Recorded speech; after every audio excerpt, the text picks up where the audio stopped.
ప్రభువు పేరిట మీ అందరికీ ఈ రాత్రి కాలపు శుభములను వందనములను తెలియజేస్తున్నాను.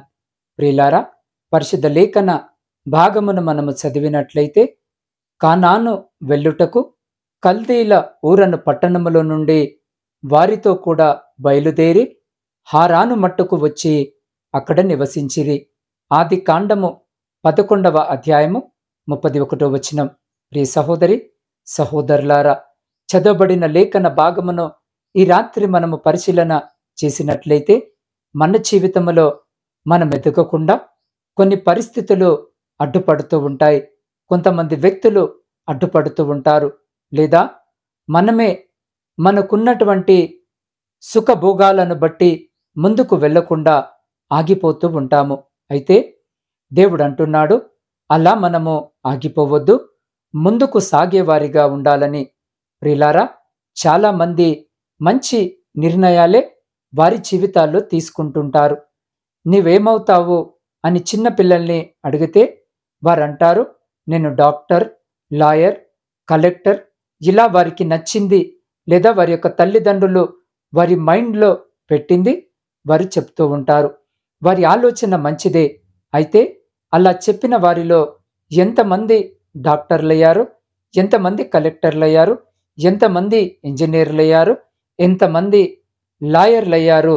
ఇటువంటి వ్యక్తులు ఈ రాత్రి ఈ వాక్యము వినిచిన్న మీరే కావచ్చు, మీ కుటుంబంలోనే ఉండొచ్చు. ఎందుకు అంటే, అలా ఆశించిన వారంతా ఆ స్థానములోనికి చేరుకోలేకపోయారు, ఆగిపోయారు. అంటే అనేకమైన కారణాలు ఉండొచ్చు. ఆర్థికపరమైన ఇబ్బందులు, కుటుంబ పరిస్థితులు, లేదా అనారోగ్యము, ఇలా ఏవో వారనుకున్నది కాకుండా అవుతాయి. ప్రియులారా, ఈ రాత్రి చదవబడిన లేఖన భాగాన్ని మనము పరిశీలిస్తే, అబ్రహాము తండ్రి అయిన తెరహు, అబ్రహాము హారాను కుమారుడైన లోతు మరియు అబ్రహాము భార్య వీరందరూ కూడా కానానుకు ప్రయాణమయ్యారు. వారి ఉద్దేశము, వారి గమ్యము కానాను. మంచి నిర్ణయమే వారు తీసుకున్నారు. దేవుని యొక్క ప్రణాళిక చొప్పునే నడుస్తున్నారు. కానీ మధ్యలో ఏమైందో తెలియదు. కానీ వారు హారాను అనే ప్రాంతమునకు వచ్చి ఆగిపోయారు. అక్కడే స్థిరపడ్డారు. వారు పెట్టుకున్న గమ్యాన్ని చేరకుండా, వారు వెళ్ళాలి అనుకున్న ప్రదేశాన్ని చేరకుండా వారు హారానులోనే ఆగిపోయారు. ఈ రాత్రి ఈ వాక్యము వినిచిన మీరు కూడా అబ్రహాము కుటుంబము వలె ఉన్నారేమో. మీరు వెళ్ళాలి అని అనుకున్న, మీరు చేరాలని ఆశించిన, మీరు కావాలనుకున్నది కాలేక ఎందుకు ఆగిపోయారో ఈ రాత్రి ఈ వాక్యము వినిచిన మిమ్మల్ని మీరు ఒక్కసారి పరిశీలన చేసుకోండి. దేవుడు మిమ్మల్ని అక్కడితో సరిపెట్టుకోండి అని అనడం లేదు. మీరు ఇంకా ఉన్నతముగా ఉండాలని ఈ రాత్రి ఆయన ఆశపడుతున్నాడు. కొందరు ఒకసారి విచిత్రముగా వారు అనుకున్న గమ్యాన్ని కూడా మర్చిపోతుంటారు, డైవర్ట్ అయిపోతుంటారు. కొందరు కుటుంబ బాధ్యతల మీద పడి ముందుకు వెళ్ళలేరు.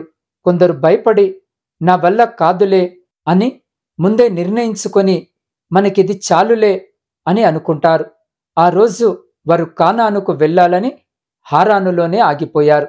అంటే హారానులో వారికి ఏదో నచ్చి ఉండవచ్చు, వారికి అక్కడ స్నేహితులై ఉండవచ్చు, ఏదైనా పని చేసుకొని జీవించడానికి మంచి అవకాశము లభించి ఉండవచ్చు. ప్రియ సహోదరి సహోదరులారా, కారణం ఏదైనా కానీ అక్కడితో ఆగిపోయారు. అయితే ప్రియ సహోదరి సహోదరుడా, వారు ఆగిపోయిన దేవుడు వారిని ఆగిపోనివ్వలేదు. వారిని నడిపించే ఈ లోక తండ్రి వారికి లేకపోయినా పరమ తండ్రి అయిన దేవుడు వారిని నడిపించాడు. వారు మర్చిపోయిన గమ్యాన్ని దేవుడు వారికి గుర్తు చేశాడు.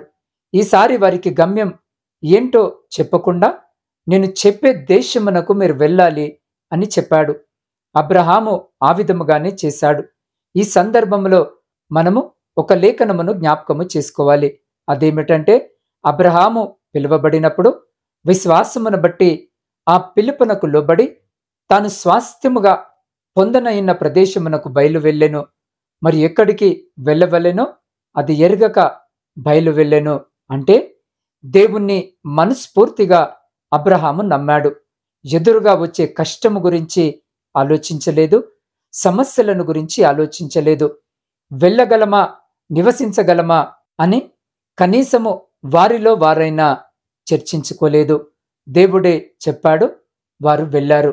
వెళ్ళి ఆశీర్వదించబడ్డారు, సంతానము పొందుకున్నారు.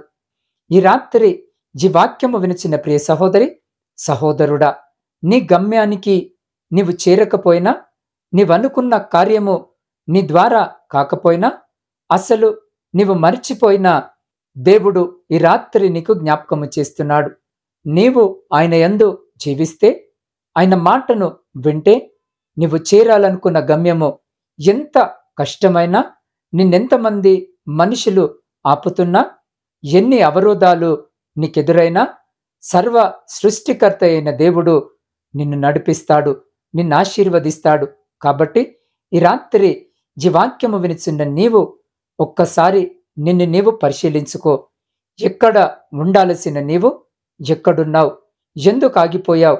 ఎందుకు అలాగే మిగిలిపోయావు? ఇప్పటికైనా మించిపోలేదు, దేవుడు నీకు సహాయము చేస్తాడు అని లేఖనముల ద్వారా ఈ రాత్రి ఈ వాక్యము వినిచిన నీకు ఆయన సెలవిస్తున్నాడు. ఆయన మాట విను, ఆయన చెప్పినట్లు ముందుకు సాగు, నీవు ఆశీర్వదించబడతావు. కాబట్టి ప్రియ సహోదరి, సహోదరుడా, ఈ రాత్రి ఈ వాక్యము వినిచిన నీవు దేవుని మాటను విశ్వసించి, దేవుని మాటను నమ్మి, దేవుని మాటపై నమ్మిక ఉంచి నీ ప్రయాణాన్ని ముందుకు కొనసాగించినట్లయితే, నీ ఉండవలసిన స్థానములో దేవుడు నిన్ను నిలబెడతానని ఈ రాత్రి వాగ్దానము చేస్తున్నాడు. కాబట్టి అట్టి రీతిగా ఆయన మాటపై విశ్వాసము కలిగి విశ్వాస సహితమైన జీవితము జీవించులాగా అట్టి కృప ధన్యత దేవుడు ఈ రాత్రి జీవాక్యము వినిచిన మీకును, మీ కుటుంబమునకును, మరి మీ ప్రియులకు వారికి ఇప్పుడు ఎల్లప్పుడు సదా ఎల్ల కాలము దయచేసి మిమ్మలందరినీ ఆయన తన కనికరము కలిగిన రెక్కల చాటున సంరక్షించి కాపాడును గాక. ఆమేన్. ప్రార్థన. సర్వమును సృష్టించి సదా ఏకరీతిగా పరిపాలించిన మా ప్రియ పరలోకపు పరమ తండ్రి, మీ శ్రేష్టమైన జీవము కలిగిన నామానికి స్తుతులు, స్తోత్రాలు, వందనాలను చెల్లించుకొనిచున్నాం. అయ్యా, ఈ రాత్రి మీ వాక్యము ద్వారా మీరు మాతో మాట్లాడారు. ప్రభువా, మేము వెళ్ళవలసిన గమ్యం ఏమిటో మాకు జ్ఞాపకము చేసి నడిపిస్తారని, ఎన్నో అవరోధాలు కలిగిన, ఎన్ని అడ్డంకులు కలిగిన, ఎటువంటి విపత్తులు కలిగినప్పటికీ వాటన్నిటి నుంచి మాకు విడుదలనిచ్చి మేము చేరవలసినటువంటి గమ్యము మమ్మల్ని చేరుస్తానని, మమ్మల్ని మీరు ఆశీర్వదిస్తారని, మాకు తోడుగా ఉండి మమ్మల్ని నడిపిస్తారని తండ్రి ఎంతో ఆదరణకరమైనటువంటి మాటల ద్వారా ఈ రాత్రి మీరు మాతో మాట్లాడి మమ్మల్ని బలపరిచినందుకే మీకే కృతజ్ఞత వందనాలను చెల్లించుకొనిచున్నాం. అయ్యా, ఎందరైతే బిడ్డలు ఏ సమస్యలతో, ఇరుకులతో, ఇబ్బందులతో ఉన్నారో వారికున్న సమస్యను చూసి కృంగిపోకుండా సమస్యను ఓడించగల మీ వైపు చూసేటటువంటి మనసు ప్రతి బిడ్డకు మీరు కలుగజేయండి. అయ్యా, సమస్యలన్నిటి నుంచి మీరు విడుదల దయచేయండి. దేవ, ప్రాముఖ్యముగా ఈ రాత్రి ఇప్పటి వరకు ఆసక్తిగా ఈ వాక్యము విని ఈ ప్రార్థనలో ఏకీభవిస్తున్న ప్రతి బిడ్డను మీ హస్తాలకు అప్పజెప్తా ఉన్నాను. దేవా, నా ఆత్మీయ కుటుంబంలోని ప్రతి బిడ్డను మీ హస్తాలకు అప్పజెప్తా ఉన్నాను. అయ్యా, ఏ బిడ్డ ఏ అక్కర ఈ అవసరత చేత ఈ వాక్యము విని ఈ ప్రార్థనలో ఏకీభవిస్తూ వారి ప్రార్థన మనవులను మీ పాదసన్నిధిలో పెట్టుచున్నారో వాటన్నిటిని నా తండ్రి మీ పాదసన్నిధికి మరి ఒక మారు తీసుకొస్తున్నాను. వారు పెట్టిన ప్రతి కామెంట్ మీ పాదసన్నిధిలో పెడుతున్నాను. అయ్యా, ఈ రాత్రి బిడ్డలందరినీ మీరు జ్ఞాపకము చేసుకొని పేరు పేరు వరుసన ఆశీర్వదించి వారి ప్రతి కన్నీటిని తుడిచి వారి ప్రతి సమస్యను తీసివేసి వారి ప్రతి బాధను తీసివేసి వారికున్న ప్రతి అక్కరను మీరు తీరుస్తున్నందుకే మీకే కృతజ్ఞత వందనాలను చెల్లించుకొనిచున్నాం. దేవ, ఈ గాఢంధకారమైన చీకటిలో ప్రయాణాలు చేస్తున్న ప్రతి బిడ్డను మీ హస్తాలకు అప్పజెప్తా ఉన్నాను. అయ్యా, వారి ప్రయాణంలో మీరు తోడుగా ఉండండి. బిడ్డలు చేరవలసిన గమ్యస్థానానికి బిడ్డలను క్షేమముగా చేర్చమని వేడుకొనిచున్నాం. దేవా, వ్యవసాయదారుల కొరకు ప్రార్థిస్తున్నాం. బిడ్డలను జ్ఞాపకము చేసుకుని వారి సమస్తమును మీ కృపలో భద్రపరచమని వేడుకొనిచున్నాం. దేవ, శారీరక మానసిక బలహీనతలతో మరణ పడకలో ఉన్న ప్రతి బిడ్డ కొరకు ప్రార్థిస్తున్నాను. ఈ రాత్రి బిడ్డలందరినీ జ్ఞాపకము చేసుకొని మీ పరిశుద్ధమైన హస్తముతో తాకి మంచి ఆరోగ్యమును, శీఘ్రమైన స్వస్థతను బిడ్డలకు దయచేయమని వేడుకొనిచున్నాం. దేవ ఉద్యోగాలు లేక కన్నీటితో ఈ రాత్రి మీ వైపు చూస్తున్న ప్రతి బిడ్డకు ఉద్యోగము దయచేసి వారందరూ వారి జీవితాలలో స్థిరపడులాగున ఆశీర్వదించమని వేడుకొనిచున్నాం. దేవ విద్యార్థుల కొరకు ప్రార్థిస్తున్నాం.